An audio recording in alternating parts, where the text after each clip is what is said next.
ধর্মেন্দ্র প্রধানের পদত্যাগ শুধু একজন মন্ত্রীর বিদায় নয়, এটি ভারতের রাজনীতিতে একটি গুরুত্বপূর্ণ সংকেত। কারণ গত এক দশকে মোদী সরকারের বিরুদ্ধে রাস্তায় নামা তরুণদের চাপের মুখে এমন অবস্থান বদলের ঘটনা খুব কমই দেখা গেছে।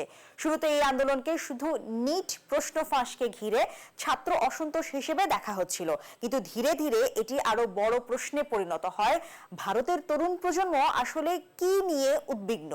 বিশ্লেষকদের মতে প্রশ্ন ফাঁস ছিল শুধু একটি ট্রিগার। এর পেছনে রয়েছে বেকারত্ব, প্রতিযোগিতামূলক পরীক্ষায় অনিশ্চয়তা, ভবিষ্যৎ কর্মসংস্থান নিয়ে ভয় এবং কৃত্রিম বুদ্ধিমত্তার কারণে চাকরির নিরাপত্তা নিয়ে নতুন ধরনের উদ্বেগ। এ কারণে আন্দোলন শুধু একটি পরীক্ষার ইস্যুতে আটকে থাকেনি। ককরোচ জনতা পার্টি বা সিজেপি কোনো প্রচলিত রাজনৈতিক দল না হলেও সামাজিক মাধ্যমে মাত্র কয়েকদিনের মধ্যে তরুণদের মধ্যে ব্যাপক প্রভাব তৈরি করে।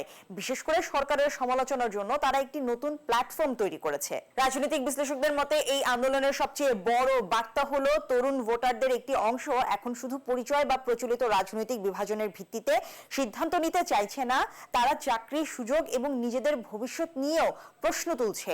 ভারতের জনসংখ্যার বড় অংশ তরুণ হলেও রাজনৈতিক নেতৃত্বের সঙ্গে তাদের দূরত্ব নিয়েও প্রশ্ন রয়ে গেছে। কেন্দ্রীয় সরকারের মন্ত্রীদের গড় বয়স যেখানে 60 বছরের বেশি, সেখানে নতুন প্রজন্মের প্রত্যাশা এবং উদ্বেগ অনেকটাই ভিন্ন। এই পরিস্থিতিতে প্রধানমন্ত্রী নরেন্দ্র মোদীর সরাসরি ভিডিও বার্তাও গুরুত্বপূর্ণ হয়ে ওঠে। দীর্ঘদিনের শক্তিশালী নেতৃত্বের ভাবমূর্তির বিপরীতে এবার তরুণদের উদ্বেগের বিষয়ে সরাসরি কথা বলতে হয়েছে। আরেকটি গুরুত্বপূর্ণ বিষয় হলো ডিজিটাল রাজনীতির পরিবর্তন। বিজেপি দীর্ঘদিন ফেসবুক এবং এক্স এর মতো প্ল্যাটফর্মে শক্তিশালী ছিল, কিন্তু তরুণ প্রজন্মের এক বড় অংশ এখন ইনস্টাগ্রাম কেন্দ্রিক। এই পরিবর্তিত ডিজিটাল বাস্তবতাতেই সিজেপির মতো নতুন সংগঠন দ্রুত জনপ্রিয়তা পেয়েছে। তবে প্রশ্ন হলো, এই আন্দোলন কি ভবিষ্যতে বড় রাজনৈতিক শক্তিতে পরিণত হবে? এখনই সেই সিদ্ধান্তে পৌঁছানোর সময় হয়নি, কিন্তু একটি বিষয় স্পষ্ট, ভারতের তরুণ ভোটারদের মনোভাব বদলাচ্ছে। 2029 সালের জাতীয় নির্বাচনের আগে এই পরিবর্তন বিজেপির জন্য বড় চ্যালেঞ্জ হতে পারে।